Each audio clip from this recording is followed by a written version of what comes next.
Okay, ఇప్పుడు model చూడు ఇక్కడ.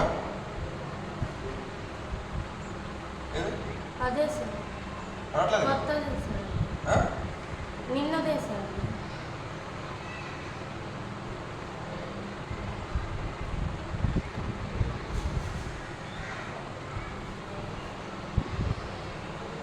Okay, model 7th 6th?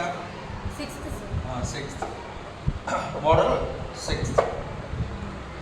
Alpha comma బీటాలు a x square plus bx plus C is equal 0 యొక్క roots అనమాట. ఓకేనా, ఆల్ఫా కామా బీటాలు a x square plus bx plus C is equal 0 roots. ఓకేనా, next find the values. Find the values in terms of alpha comma beta in a comma b. In a comma b అంటే only values alpha comma బీటాలో ఉన్నటువంటి రిలేషన్స్ని మనం a comma b comma సిలలో మనం పొందుపరచాలన్నమాట. Okay, ఒక క్వశ్చన్ అయితే నీకు అర్థమైపోయింది.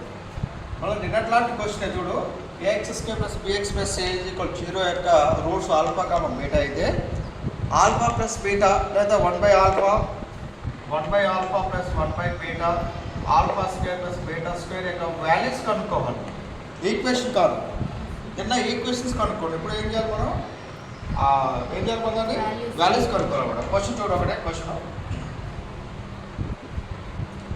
1.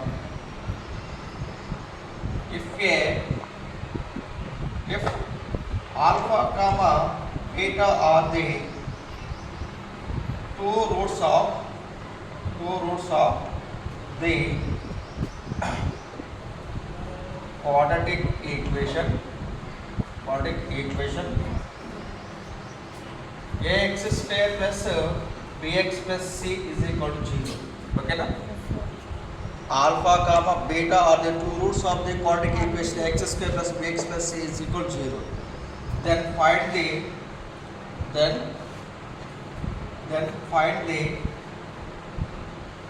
the value of 1/alpha plus 1/beta. 1/alpha का 1/beta expression in terms of a comma b comma c. In terms of a comma b comma c. Okay, ఈ question చూద్దాం. ఇది మనకి ఇంతకుముందు ఎలా చెప్పింది, ఇక్కడ ఫైండ్ ది వాల్యూ కనుక్కుంటున్నాడు. ఏ క్వశ్చన్ కాదు, ఫైండ్ ది వాల్యూ.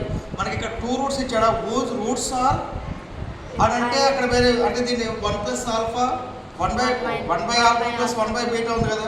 ఒకవేళ 1/ఆల్ఫా సపరేట్గా 1/బీటా ఈ 2 రూట్స్ ఇస్తే వాటిని క్వాంటిటీ ఈక్వేషన్ అనుకుంటాం. అప్పుడు దాన్ని ఏం రాస్తాం? x² మైనస్ 1/ఆల్ఫా ప్లస్ 1/బీటా ఇంటూ ఎక్స్ ప్లస్ 1/ఆల్ఫా ఇంటూ 1/బీటా ఇది ఒక 0 రాస్తాం. కానీ ఇక్కడ ఏంటంటే ఇది ఒకటే రూట్. ఇది 1+ఆల్ఫా ప్లస్ 1/బీటా అనేది ఒకటే రూట్ ఇది. ఓకేనా, వాల్యూ కనుక్కోవాలి, ఈక్వేషన్ కాదు కనుక్కోవాలి, ఓన్లీ వాల్యూ కనుక్కోవాలన్నమాట. ఓకే, రాసేద్దాం ఇది. So that for given equation చెప్పమ్మా. Given quadratic equation given quadratic equation అంతది ax² plus bx plus c is equal 0. ఓకేనా, ఈ క్వాడ్రాటిక్ ఈక్వేషన్ కి ఎన్ని రూట్స్ ఉన్నాయట? ఆల్ఫా కామా బీటా అది 2 రూట్స్ ఆఫ్ ది అని చెప్తారు. ఓకేనా, so that for alpha and beta are the 2 roots of equation 1. Equation 1 యొక్క రూట్స్ ఆల్ఫా కామా బీటా. ఎప్పుడైనా ఆల్ఫా కామా బీటాలో ax² plus bx plus c is equal 0 కి roots అయితే దాన్ని ఎలా రాస్తారు? Sum of the roots. Alpha plus beta equal ఎంత? -b/a కదా. ఆల్రెడీ చాలాసార్లు చేస్తున్నాం కదా. ax² plus bx plus c is equal 0 కి ఆల్ఫా కామా బీటాలో 2 రూట్స్ అయితే alpha plus beta is equal -b/a. Next alpha beta is equal to c/a. ఓకేనా, ఇంతవరకు ఓకేనా తల్లి? ఇది సేమ్ కదా. ax² plus bx plus c 0 ఇచ్చాడు. Next alpha comma beta 2 roots అని ఇస్తే alpha plus beta is equal -b/a, alpha beta c/a. ఇప్పుడు మనం ఏం కనుక్కోవాలి? 1/ఆల్ఫా ప్లస్ 1/బీటా వాల్యూ మాత్రమే కనుక్కోవాలి. ఓకేనా, ఫైండ్ ఏం కనుక్కోవాలి మనం? 1 by alpha plus 1 by beta value only దీని వాల్యూ కనుక్కోవాలి. మనకి దీని వాల్యూ కనుక్కునేటప్పుడు మనకి ఏ టర్మ్స్లో రాయాలి? ఆల్ఫా ప్లస్ బీటా టర్మ్స్లో రాయాలి లేదా ఆల్ఫా బీటా టర్మ్స్లో రాయాలి మనం. ఓకేనా? ఈక్వేషన్ అది రాయాల్సింది ఓన్లీ వాల్యూ కనుక్కోవాలి. నిన్నటి పార్ట్లో సగం పార్ట్ చేస్తే సరిపోతుంది. ఓకేనా? So there is equal to 1 by alpha plus 1 by beta ఉంది కదా, దీనికి ఎల్సిఎం చేస్తే సరిపోతుంది కదా. ఎల్సిఎం ఎంత? ఎల్సిఎం ఎంత? Alpha into beta. కింద రాద్దాం. Find the value 1 by alpha is equal to alpha beta value కనుక్కుందాం. ఎంత ఇది? Alpha beta. ఆల్ఫా క్యాన్సిల్ అయితే బీటా ఇంటూ 1 ఎంత? బీటా ప్లస్ బీటా క్యాన్సిల్ అయితే ఆల్ఫా ఉంటుంది. ఆల్ఫా ఇంటూ 1 ఎంత? ఆల్ఫా. బీటా ప్లస్ ఆల్ఫా అంటే మనం alpha plus beta by alpha beta రాసుకోవచ్చా? ఓకేనా? సో ఆల్ఫా ప్లస్ బీటా ఎంత? Minus B by a whole by alpha beta ఎంత? C by a. ఓకే, రెసిపీ చేద్దాం. ఓకేనా? దీన్ని ఏం చేస్తుంటే బీటా తలకి చేద్దాం. ఎంత? Minus B by A into A by C. A cancel, direct cancel చేసినా ప్రాబ్లం లేదు. ఓకేనా? మైనస్ బి బై సి అని. So that 1 by alpha plus 1 by beta is equal ఎంత?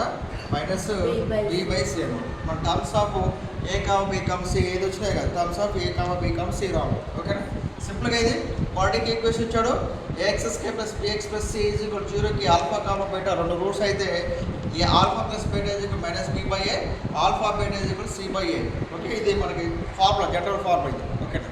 దీన్ని ఉపయోగించుకొని అంటే ఆల్ఫా ప్లస్ బీటాలో రావాలి, ఆల్ఫా బీటాలో మనం కన్వర్ట్ చేయాలన్నమాట. ఇప్పుడు దేన్ని వాల్యూ కనుక్కోవాలి? 1 by alpha plus 1 by beta value కనుక్కోవాలి. దీన్ని రాసుకొని నేను ఎల్సిఎం చేస్తే ఇలా వచ్చేస్తుంది అన్నమాట. Alpha plus beta, alpha beta వచ్చింది. ఆల్ఫా ప్లస్ బీటా ఆల్రెడీ ఉంది కాబట్టి సబ్స్టిట్యూట్ చేసుకున్నాను. ఆల్ఫా బీటా సి బై ఏ ఉంది కాబట్టి సబ్స్టిట్యూట్ చేసుకొని సింప్లికేట్ చేస్తే మైనస్ బి బై సి వచ్చింది. ఓకేనా? మళ్ళీ దీనికి రెండు రూట్స్ ఇస్తే అంటే ఇన్నర్ క్వశ్చన్ అయితే 1 by alpha comma 1 by beta ఇస్తే దాన్ని క్వాడ్రాటిక్ ఈక్వేషన్ ఎక్స్ప్రెస్ చేసాం మనం. ఎట్లా రాసాం? లేదా p of A comma p of b ఇచ్చాడు మనకి. అప్పుడు ఏం చేసాం? క్వాడ్రాటిక్ ఈక్వేషన్గా p of alpha plus p of beta into x plus p of alpha into p of beta is equal 0 quadratic equation రాసినాం మనం. ఓకేనా? ఇప్పుడు అలా కాదు, ఈ రూట్స్ కావు, ఈ రూట్స్ కావు. 1 by alpha plus 1 by beta roots కావు, ఒక విలువ అనమాట. 1 by alpha plus 1 by beta ఒక విలువ అనమాట. దాన్ని మనం ఫైండ్ అవుట్ చేయాలి. ఓకే, అర్థమైందా? ఇక్కడ రూట్స్ అంటేనో ఇలా రాయాలి, క్వాడ్రాటిక్ ఈక్వేషన్ రాయాలి. ఓకే, ఇక్కడ ఓన్లీ వాల్యూ అనమాట. ఇది వాల్యూ, ఇది ఒకటే టర్మ్. ఇది ఇక్కడ ఇంతకుముందు టర్మ్స్ ఏమి వచ్చాయి నీకు? Terms 1 minus alpha by alpha, 1 minus beta by beta, 2 terms వచ్చింది కదా. ఓకేనా? అలా ఇచ్చాడా? ఒకటే టర్మ్ ఇది, రైట్?